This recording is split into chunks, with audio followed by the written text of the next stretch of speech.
Congress government నుంచి ఎమ్మెల్యేలు వస్తారని చెప్పేసి బండి సంజయ్ గారు అన్నారు. ఇప్పుడు ఈ మహిళా మోర్చా అవి నిర్వహిస్తున్నారు. ఏం జరుగుతుంది అసలు? టోటల్గా ఫెయిల్యూర్లో ఉన్న కాంగ్రెస్ ప్రభుత్వం తెలంగాణలో ముఖ్యంగా 6 గ్యారెంటీలు ఇస్తామని చెప్పి ఇయ్యలేక ఫెయిల్ అయిపోయాయి. ఈ 6 గ్యారెంటీలలో మహాలక్ష్మి స్కీమ్ కింద అది ఇవ్వడం చేతనైతలేదు రేవంత్ రెడ్డి ప్రభుత్వానికి. సిలిండర్ 500కి ఇస్తామని చెప్పేసి మాట ఇచ్చిండ్రు, దాన్ని ఇవ్వడం చేతనైతలేదు. ఎక్కడైనా ఆడపిల్లలు తెలంగాణ రాష్ట్ర వ్యాప్తంగా ఆడపిల్లల మీద అత్యాచారాలు జరుగుతుంటే వాటిని కూడా కాపాడడంలో కూడా లా అండ్ ఆర్డర్లో కూడా ఫెయిల్యూర్ అయిపోయిన రేవంత్ రెడ్డి ప్రభుత్వం. మరి ఇట్లా అన్నిట్లలో ఫెయిల్యూర్ అయిపోయిన రేవంత్ రెడ్డి ఏమనుకొని వచ్చిండు సీఎంగా? అడ్డిమారి గొడ్డి దెబ్బలే ఏదో గవర్నమెంట్ ఫామ్ చేసిండు కానీ నడిపియడం వస్తలేదు గుంపు మేస్త్రికి. ఎందుకు వస్తలేదు అంటే ఆయన ఇక్కడ లంకె బిందెలు దొరుకుతాయేమో అనుకొని వచ్చిండంట. అది ఆయన అన్నమాట. లంకె బిందెలు ఏరుకోవడానికి ఎవరు వెళ్తారు? దొంగలు పోతారు. ఆ దొంగల ముఠాలకు ఈయనే మేస్త్రి అనమాట. ఆ దొంగల ముఠాలు అందరు కలిసి అక్కడ కాంగ్రెస్ భవన్లో ఉంటే అందులో కాంగ్రెస్ భవన్లో ఉన్న మిగతా మంత్రులందరూ చిన్న చిన్న దొంగలైతే ఆ దొంగలందరికీ ఆ ముఠాకి ఈయన మేస్త్రి అనమాట. సో ఈ దొంగల ముఠా మేస్త్రికి లంకె బిందెలు ఉంటాయేమో అని ఆశపడి వస్తే లంకె బిందెలు లేకపోయాయని బాధ అవుతుంది. మొన్న ఎంత నిర్లజ్జగా నోరు తెరిచి నేను ఒక సంవత్సరం నోరు కట్టేసుకొని ఉంటే 40,000 కోట్లు మాఫీ అయిపోతాయి అంటే నువ్వు నోరు కట్టేసుకొని ఉంటే 40,000 అంటే ఈయన ఉద్దేశం ఏంది? డైరెక్ట్గా బాజాబ్తా చెప్తున్నాడు అనమాట. నేను ఇక్కడ లూటీ చేయనీకి వచ్చిన, నేను ఇక్కడ దౌర్జన్యం చేయనీకి వచ్చిన, ఈ పైసలు ఎట్లా దొబ్బుదామని వచ్చిన, అంతే తప్ప ప్రజలకు న్యాయం చేస్తాను కానీ పరిపాలనలో ఏమైనా దక్షత కానీ ఎలాంటివి లేవు అని వాళ్ళ మాటలతోనే తెలిసిపోతుంది. ఇక్కడ గవర్నమెంట్ ఆ విశ్వాసం కోల్పోయిందంటారా ప్రజల్లోని?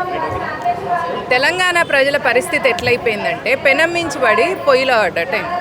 బీఆర్ఎస్ ఉన్నప్పుడు కేసీఆర్ ప్రభుత్వంలో పెనం మీద కొట్టుకుంటున్న తెలంగాణ ప్రజలు ఆయనతో సరే కేసీఆర్ని వదిలించుకుందామని రేవంత్ రెడ్డిని అడ్డిమారి గుడ్డి దెబ్బలు ఏదో తీయని అనుకుంటే పొయ్యిలో పడ్డట్టు పరిస్థితి అయింది. అంటే ఇప్పుడు మరి తెలంగాణ రాష్ట్రాన్ని బూడిద చేసే ప్రయత్నంలో ఈ కాంగ్రెస్ ఉంది.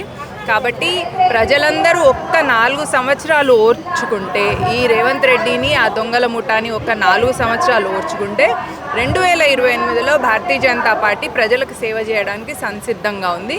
మేము ఆ ప్రయత్నంలో ఎక్కడెక్కడైతే ప్రభుత్వం నిర్వీర్యంగా ఉందో, నిర్లక్ష్యంగా ఉందో అక్కడ వాళ్ళని ఎండగడుతూ మేము ఎలా సుపరిపాలన దేవాలి అన్న ఉద్దేశంగా మేము ప్రయత్నాలు చేస్తున్నాం, కష్టపడుతున్నాం ప్రజల సేవ కోసం. ప్రధానమంత్రి నరేంద్ర మోదీ గారే ఆయన ప్రధాన సేవకుడు అనుకున్నప్పుడు పార్టీలో భారతీయ జనతా పార్టీలో ఉన్న ప్రతి కార్యకర్త ప్రజల సేవకులుగానే ఉంటారు. మేము ప్రజాసేవ చేయడానికి 2028 వరకు ప్రిపేర్ అవుతున్నాం. ఈ సంసిద్ధతలో భాగమే ఇప్పుడు ఇక్కడ జరుగుతున్న 6 గ్యారెంటీలలో కానీ మహిళల పైన వీళ్ళు చేస్తున్న దౌర్జన్యాలకు ప్రతీకగా మేము ఈరోజు ధర్నా చౌక్లో వచ్చాము. అంటే 5 సంవత్సరాల గవర్నమెంట్ ఉంటుందంటారా, కూలిపోతుందంటారా?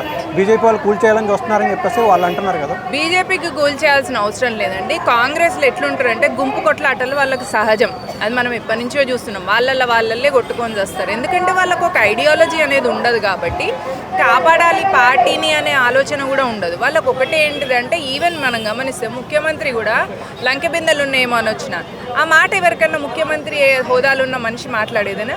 అట్లా మాట్లాడతారు వీళ్ళు. అందుకనే వీళ్ళు మహిళలకు ఫ్రీ బస్ ఇచ్చిండ్రు.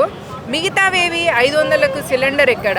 మిగతావి ఇవ్వాలి కదా. సరే మగవాళ్ళకు ఇప్పుడు మొగుడు పిల్లలు ఇద్దరు ఊరికి పోతుర్రు అనుకోండి బస్సులో. మొగుడికి రూపాయి టికెట్ ఉండే ఇదివరకు, పెళ్ళానికి రూపాయి టికెట్ ఉండే. ఇప్పుడు రేవంత్ రెడ్డి ఏం చేస్తాడు? పెళ్ళానికి ఫ్రీగా ఇచ్చేసి మొగుడికి ఇచ్చే రూపాయి టికెట్ని ₹1.80 ₹1.90 చేస్తాడు.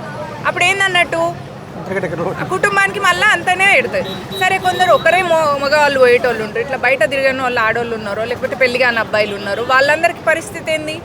ఇప్పుడు ఈ ఫ్రీ బస్ ఇవ్వడం వల్ల ఆటోలు ఆగిపోవడం వల్ల అక్కడ ఉన్న వాళ్ళ కుటుంబాలు కూడా అయిపోయినాయి కదా. ఆటోలు నడుపుకునేటోళ్ళ భార్యలకు ఎంత బాధ అవుతుంటుంది? భర్త సంపాదించి తేలేకపోతుంటే ఇల్లు ఎట్లా గడపాలి? పిల్లల సంగతి ఏంది? ఈయన ఇచ్చిన బస్ వేసుకొని అయితే ఊరంతా తిరగరు కదా ఎవరు ఆడోళ్ళు. ఏమనుకుంటున్నాడు? ₹1.90 కానీ బస్సు రేటు పెంచితే మిగతా 10 పైసలు సేవ్ చేసి బిచ్చం వేస్తున్నాడా తెలంగాణ ఆడబిడ్డలకు? ఏమనుకుంటున్నాడు రేవంత్ రెడ్డి? తెలంగాణ ఆడబిడ్డలు రజాకర్లను తన్ని తడివేసినంత దమ్ము ధైర్యం కలిగిన ఆడబిడ్డలు ఇక్కడ ఉన్నవాళ్ళు, పోరాట పటిమ కలిగిన ఆడబిడ్డలు. చాకలి ఐలమ్మ నుంచి మొదలు పెడితే ప్రతి ఒక్క మహిళ, తెలంగాణ మహిళ పోరాట యోధురాలు. మీరు 10 పైసలు 20 పైసలు మాఫీ చేయించి వాళ్ళ మీద మీరు ఏం పుణ్యం అనుకుంటున్నారు? ఏం మెహర్బానీ చేస్తున్నా అనుకుంటున్నట్టున్నాడు రేవంత్ రెడ్డికి. పరిపాలన చేత కాకపోతే వాళ్ళకు గుంపు కొట్లాటలు అయితే వదిలేసి వెళ్ళిపోతే మేము చూసుకుంటాం తెలంగాణలో. Thank you.